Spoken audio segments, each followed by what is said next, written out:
Hello mga busing, it's me again, ang inyong driver na lover, sweet lover pa. Okay, good day sa buong mundo. At magandang madaling araw dyan sa inyo sa Pilipinas. Mga busing, mga madam.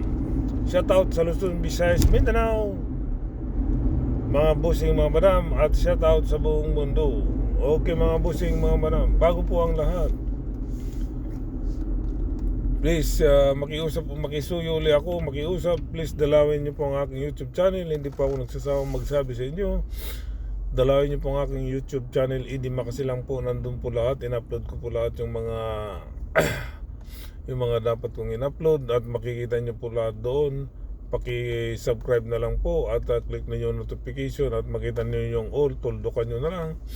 At pakishare na rin po mga busing, mga madam. At napakasimple lang po ang aking kailangan sa inyo. Please i-subscribe nyo ang aking YouTube channel. Idi Makasilang po.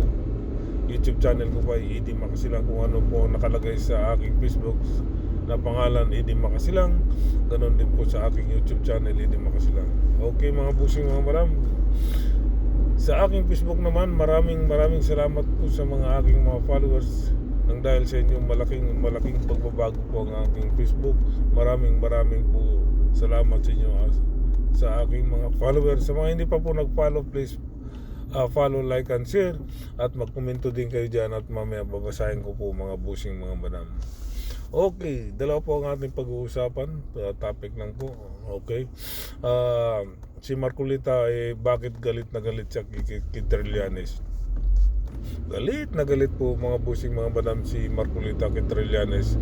Bakit daw nandoon sa Senado at nandoon at nagpapakita at uhulin si Bato.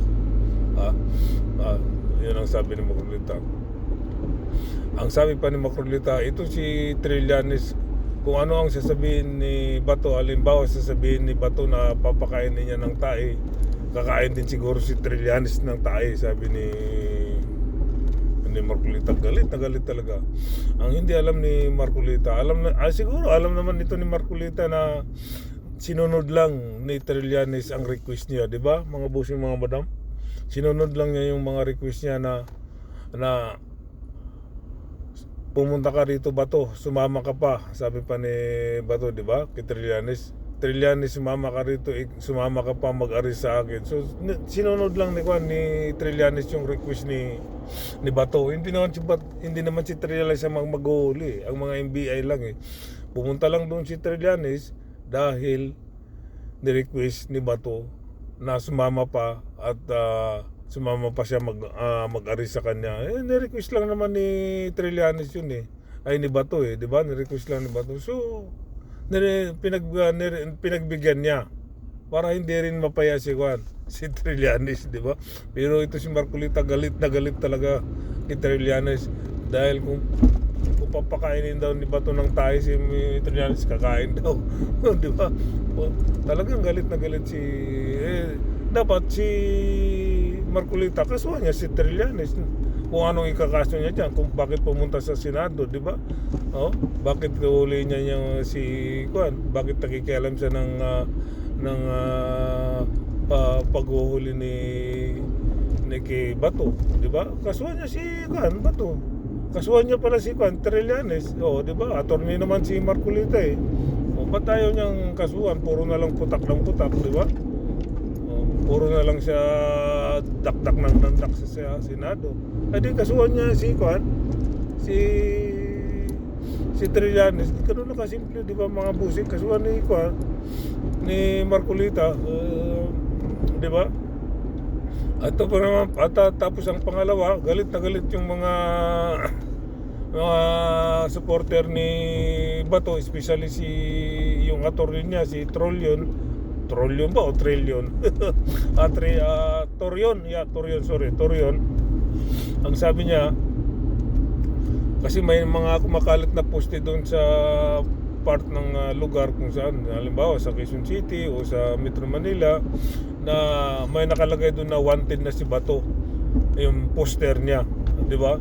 So ayaw daw nila dahil sabi ni Torion, hindi wanted ang aming hindi wanted ang aking kliyente dito sa batas ng Pilipinas. Hindi siya wanted. So talagang galit na galit sila. Bakit itong mga attorney ni Bato, mga walang alam din mga bobo rin Di ba niya iniisip na crimes against humanity ang kaso ni Bato sa ICC, sa international? Di ba napaka-grabe yung kaso niya? At hindi ba niya iniisip yung mga pinapatay ni Bato? Dalawa sila ni Digong. Kahit na may bata, basta't kasama sa operation, pagka nandun yung bata, nasasama, napapatay. Mayroon pa nga 4 years old na namatay, di ba? Di ba iniisip ni Toril yun? Ang iniisip lang nila yung kapakanan ni Bato Paano naman yung mga tinukhan nila, tukhang dito, pagkatok sa bahay, ayun, papatayin, di ba? Wala talaga sa hindi talaga maganda ang ginawa nila Digong at si Bato, di ba? Kasi grabe, isama mo na yan si Bongo kasi nainis din ako talaga kay Bongo kasi yung itsura ni Bongo, akala mo napakabait di ba mga bossing? Yung pala sira ulo di ba? Wala sa hulog yung itsura ni Bongo, tingnan nyo na super bait, ginagamit niya laging malasakit. Ang malasakit ang gumagastos naman pala ang gobyerno, pondo ng gobyerno yung malasakit. Kaya nga tinanggal yung malasakit, nandyan na rin pero hindi na masyado sinusuportahan ng gobyerno dahil lang ang bumabango si Bongo di ba? Dapat si Bongo ang magpondo dyan ng malasakit sa project niya yan, batas niya yan o para siya mag-project. Kaya wala rin to sa ulog si Bongo, kaya nainis. Tingnan yung itsura ni Bongo, di ba? Super bait. O dapat kasama yan sa babaan ng, ang alam ko, siya na isusunod na babaan ng warrant of arrest sa ICC di ba? Balik tayo kay Bato, mga bossing, mga balam. So si Bato talagang wala na yan. Sana alam nga naman pa yung sa impeachment ni Sara pagka bilangan na siyempre mananalo sila dyan dahil 11-13 ang problema kung susupot si Juan, kung aatin si Bato sa Senado pag bilangan na ng impeachment ni Sara, di ba? May posibilidad na ma-impeach talaga yan si Sara. Kasi si Bato hindi na talaga magpapakita yan consider na na talaga yan na wanted na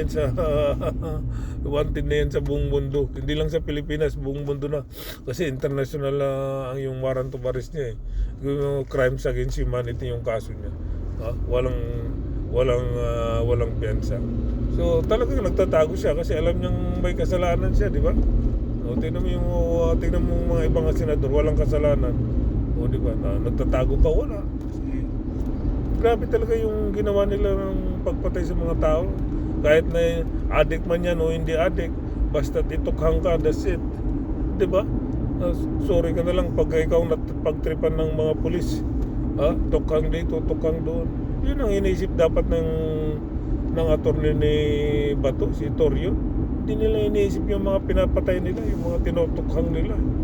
Di ba? Mababae mo yan, malalaki, mabata, matanda, basta't nasa operation yun, nasa tukok, patay talaga, grabe, di ba? Dapat yun ang iniisip ni Torrio. Di ba mga busing mga bana, wala sa ulog tong mga kanya yung mga supporter ni Bato at saka yung attorney ni Torrio, ni Bato na si Torrio. Puro na lang sasabihin hindi daw wanted. Paano? Nagagalit sila dahil yung poster nakalagay na doon sa kung saan lugar. Poster ni Bato, wanted Bato. Di ba ang pangit tignan nga naman? Wanted Bato.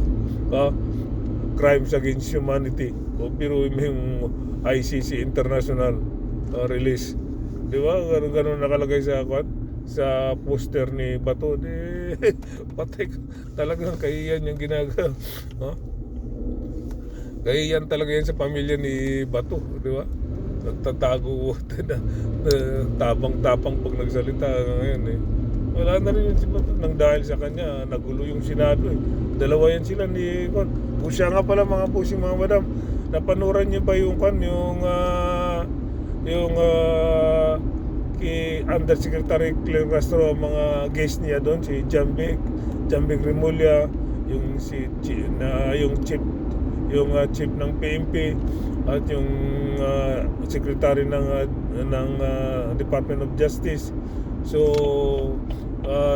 sabi ni Jambic Remulla doon sa kay Undersecretary sa guest niya doon sa pag-guest niya kay Undersecretary Claire Castro na walang under attack, o patay ngayon si Cayetano, o mismo si John Vic Remulla na nagsabi na walang under attack. So paano yan na di ba? O di payana naman doon si Cayetano, si Kayat, ha? Payana naman si Cayetano, mga busing mo, dahil si John Vic Remulla na nagsabi doon sa pag-guest niya kay Undersecretary Claire Castro na walang under attack O di ba? So napakalinaw po mga busing mga madam na yung ginawa nila doon sa Senado na sila grupo ni Cayetano ay drama lang po mga busing mga madam. Okay, yun po ang yun lang po ang isasabi ko sa inyo dahil napanood ko sa kay Undersecretary Claire Castro sa kanyang talumpati doon sa kanyang programa. Okay, balik tayo kay Bato. Talagang ito si Bato, talagang hindi ako mapalagay nang dahil sa kanya nagulo niya ang nagulo niya ang Senado at natanggal si Senator Bato, ay si Senate President na Tito Soto, di ba? Sabagay, maganda na rin dahil una maraming nagalit na kay Cayetano sa mga DDS kasi hindi akalain ng mga DDS na portive agad-agad ang ginawa ni Cayetano, di ba? So tumatakbo na pa yung impeachment ni Inday Sara. So lagot talaga si Kwan. So pedong galit na galit ang mga DDS kay Cayetano kasi tumatakbo na yung impeachment. So sana nga magpakita diyan si Sara para at least kahit manalo man si Sara, at least nalaman natin yung saan niyang yaman, kasi hindi niya ma-explica yung yaman niya O diyan sa Senado siguro baka ma-explica niya, o at least nalaman natin kung saan nakalagay kung saan yung yaman, di ba? Kung saan nakuha niya yung yaman. O kahit paano nalaman natin, kahit panalo si Inday Sara, at least tayo pa rin mga Pilipino nanalo tayo dahil nalaman natin kung saan niya kinuha yung yaman niya. At least kung nandoon siya sa Senado, kung magpapakita, di ba, mga busing mga madam? Ganun lang kasimple yun. Kaya ito talagang pwede maaaring matanggal yan si Inday Sara kapag hindi siya magpakita sa Senado. Okay mga busing mga madam, yun lang po, hanggang dito na lang po mga busing mga madam. Once again, please subscribe po kayo sa aking YouTube channel, i-dimak silang at i-click niyo yung notification at makita niyo yung tuldok, ang all tuldukan niyo lang po mga busing. At yun na po mga busing, at lahat na in-upload ko sa aking YouTube channel makikita nyo. Sa Facebook po naman, sa aking FB, maraming salamat sa aking mga followers, especially sa mga nagmamahal sa akin. Maraming salamat po at hindi kayo nagsasawa sa aking kapapanood. Sa mga hindi pa po nag-follow, please like and share at magkomento kayo at aking babasahin sa mabasahin at i-replyan ko pa naman yan. Once again, ang kapayapaan ay sumasa inyo at ang kapayapaan sumasa akin naman dito. Shout out dyan sa Luzon, Visayas, Mindanao. Bye bye, babu, peace.